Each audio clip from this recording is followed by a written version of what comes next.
y'all, today I am just outside of Detroit and I have the opportunity to check out the 2026 Nissan Sentra. And this is a next-gen vehicle, all new, well, except for the powertrain and platform, but we'll get into that for this vehicle. And what I'm going to do in this video is I'm going to do a quick walk around of the exterior design, talk about some of the new features, take a look at the technology. I'll get into the things that I like, the things that I don't like, and then I will give you some brief driving impressions. My name is Jill Ciminillo, and this week's car du jour is the 2026 Nissan Sentra. As I alluded to in the beginning, the powertrain and the platform are not new on this vehicle. In fact, if you look at the overall proportions, this is not bigger, larger, wider, taller than the previous generation.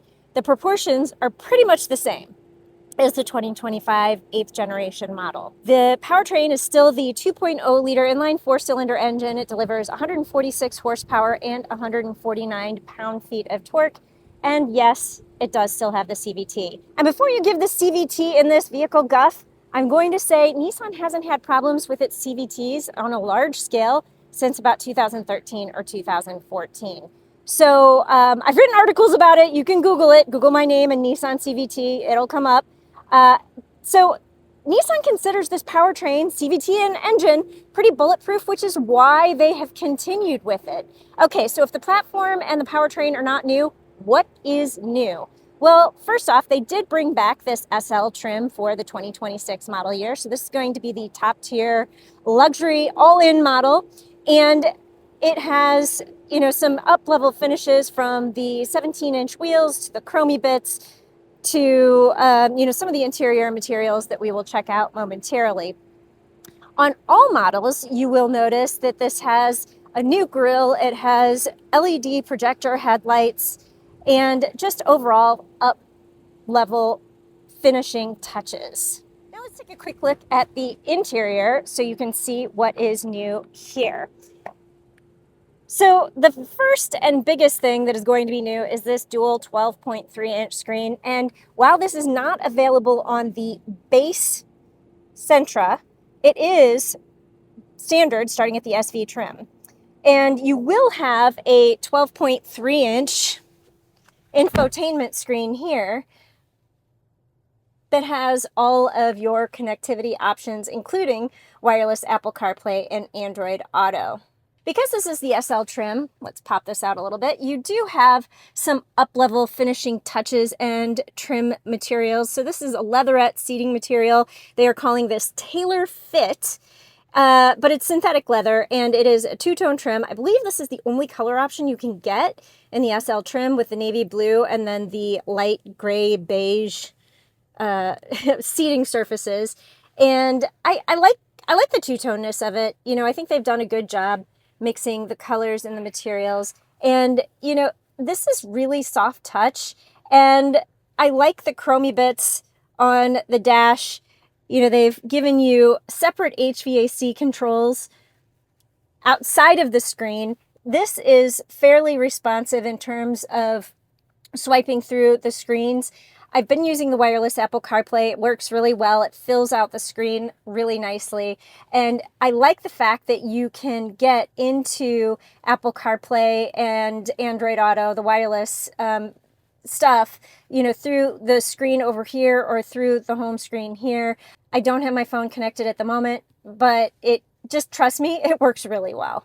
Also new for this model year, you have Pro Pilot Assist available, and you have adaptive cruise control. Another available feature is going to be this right here. You have an around view camera. Now, this has always been available on the Sentra, but you do have a wider camera view for the front, and this is what it's going to look like when you put it into reverse. So I love the clarity of the screen, and I really enjoy the fact that you have an around view monitor available on an economy class vehicle. And you know what? With that, let's talk about pricing a little bit. Now, Nissan has said that the pricing on the Sentra has increased a little bit, and on the lower trims, I think you're going to see it increase about $800, and then as you level up, it gets less. I think they said the SR trim is about $400 more than the outgoing model. But let's back into this a little bit. This right here is the top tier SL trim, which has everything on it. It's completely loaded with the around view monitor, the 8-speaker Bose audio system, the really nice leather seats, or leatherette seats. It has the really excellent finishing touches, the two-tone interior, the bright chrome finishing touches. It has all of the things, you know, the Pro Pilot Assist, the intelligent cruise control, the around view monitor, all the things. And you're still going to fall in under $30,000. It's just less than $30,000. There are no options on this vehicle. That is the price you pay. It is a WYSIWYG. What you see is what you get. And then as you go down to the SR trim, which has a sportier look, so it has a special grille and a special spoiler. It has 18-inch wheels. It has, you know, a lot of the finishing touches that you can get on this vehicle as package options. But the starting price for the SR trim is going to be about $27,000. And then if you want to, you know, if you're looking for something that's a little more economy focused, you can go down to the SV trim and you're still going to get a lot of good stuff. You do have 16-inch wheels, but you have a little bit more content, including the dual 12.3-inch screens, and you're looking at about $25,000. Then if you want to go down just a little bit more to the base trim, you're looking at $24,000. And all of that includes destination fees. So I feel like Nissan has done a really good job holding the line on its pricing and making this vehicle affordable. You get a lot of stuff for your money. On that base S trim, you're getting the 12.3-inch infotainment screen with wireless Apple CarPlay and Android Auto. You're getting a really nice design. You're getting some nice materials and interior finishing features.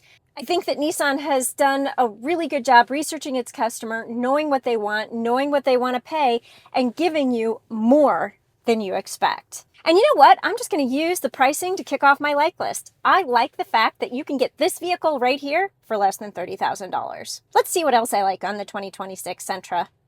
Next up, let's talk about the interior materials and finishing touches. For a vehicle that costs less than $30,000, this looks remarkably upscale and up-level, from the quilted leatherette seats to the material on the dash.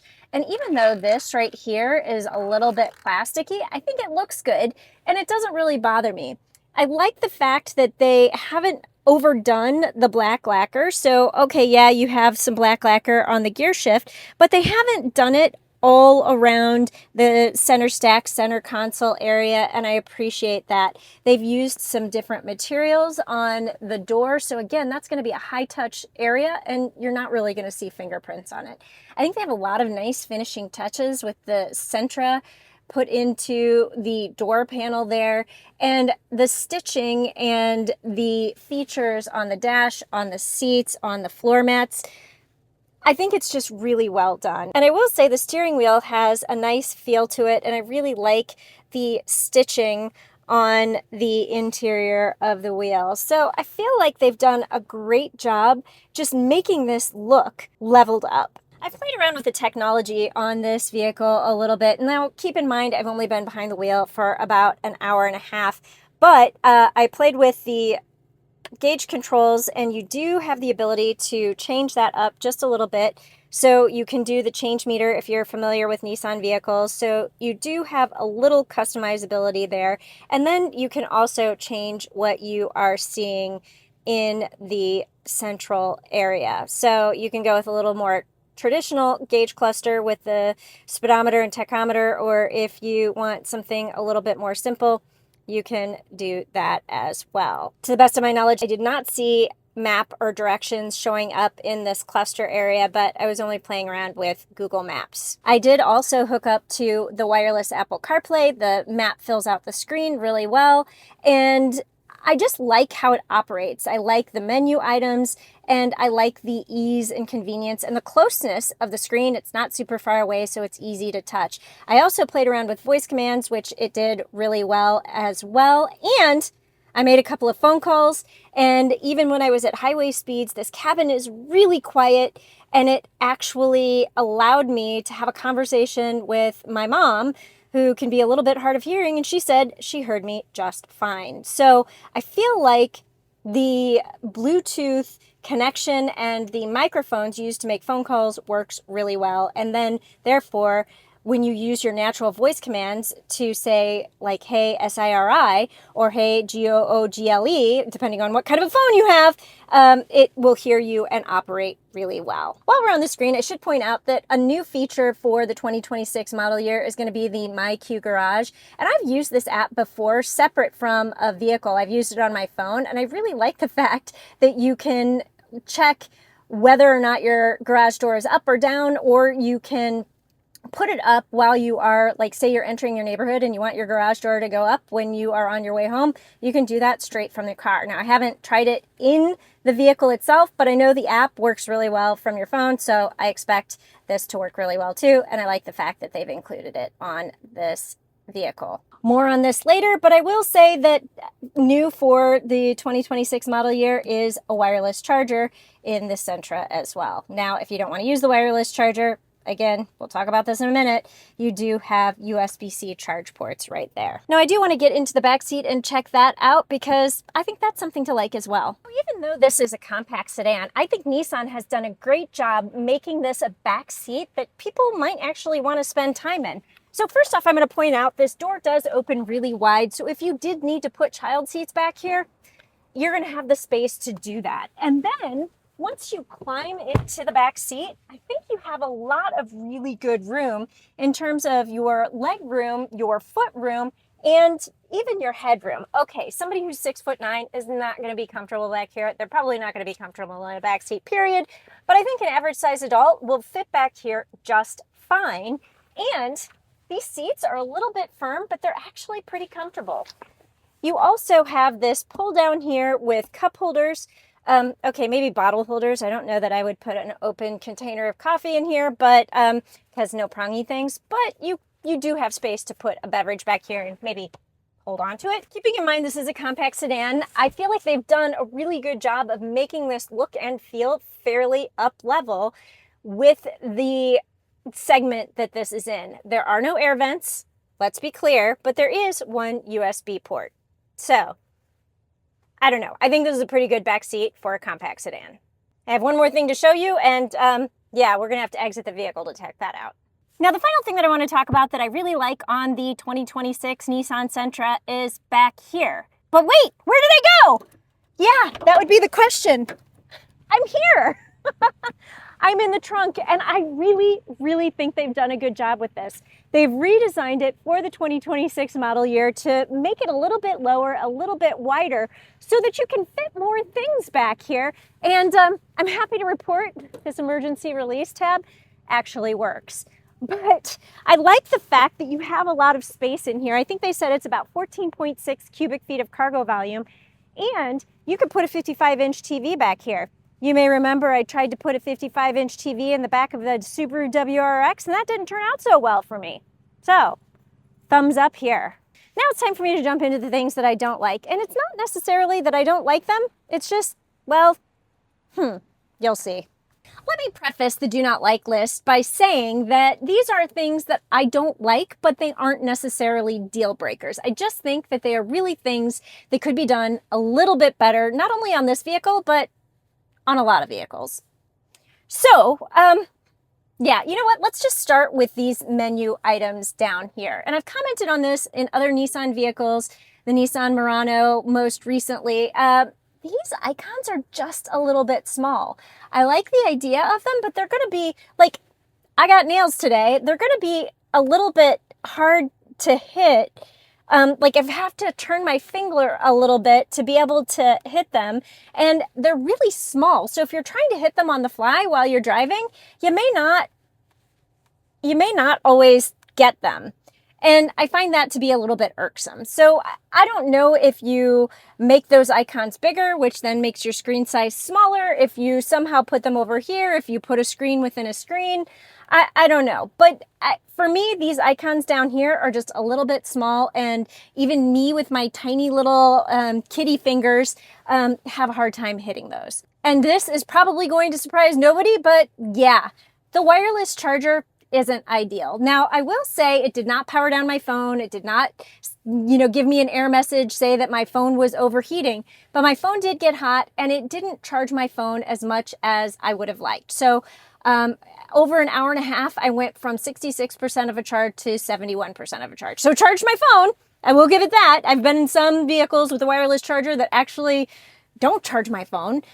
So I will give it that it actually charged my phone, and I will say that it didn't, give me the error message about overheating my phone, but it's still less than ideal. And I really feel like if you're going to put a wireless charger in a car in 2026, that you should make sure that there's like a cool pad or like air vents that are going to point down on that to help keep your phone a little bit cool.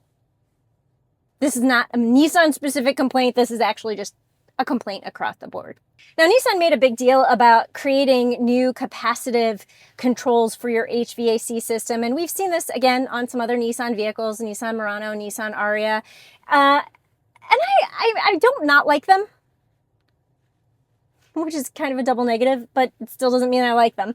But I will say, I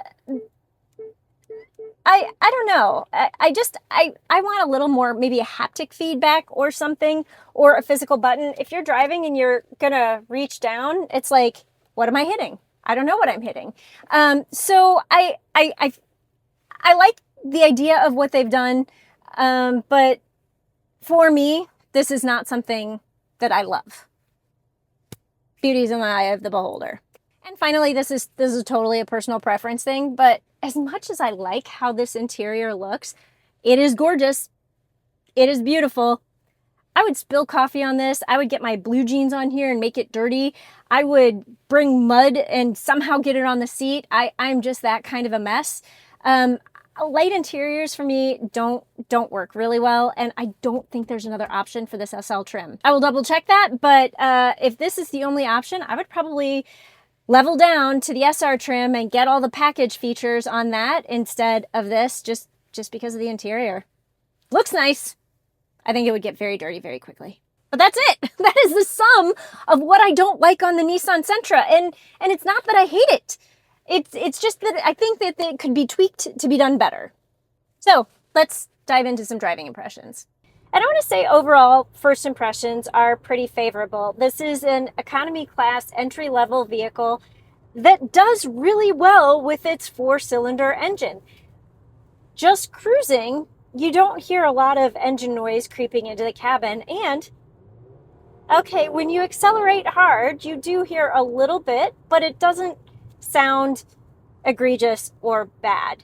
I will say I played around with the different drive modes in here a little bit, and I didn't love the sport mode. They say that it tightens up your throttle response and, holds your gear a little bit longer, and that you get a little bit more of a steering response. But to me, it just felt like the engine was just working harder. So I didn't really love that. I will say also that I don't love the auto stop start. So here I am coming to a stoplight. The engine just shut off and it mutes your HVAC system. And so on a hot day, a cold day, that's not going to be really ideal. But here's the thing, when it shuts down pretty smoothly, but when you take your foot off the brake, okay, the engine's not coming back on, and you have to give it a little bit gas for the engine to come on, and then it's like, so I don't love the auto stop start on this. I mean, whatever, all cars have it. I don't love auto stop start on any vehicle, but I like it even less on this one. So what else do I want to say about this? I really like my overall visibility. I like the uprightness to the windows. I feel like as a petite driver, I have a really good driving position. The seats are amazing. They're really comfortable. They're well proportioned, and they do really well for my frame. I have to imagine they will also do well on a taller person's frame as well. But the thigh support may not be there. I think Nissan has just done a really nice job with this vehicle. And overall, I like it. I think that it has the right amount of power, the right amount of space, the right amount of features for a vehicle in this price range. So really, that's all I want to say about the Nissan Sentra. First impressions, 2 thumbs up. Can't wait to spend more time with this. We'll go over the technology and we'll do a little deeper dive into how it feels in terms of ride and handling. But that's what I have for you on this quick first look drive. Thanks for watching. Don't forget to like and subscribe, and I will see you next time with a new car du jour.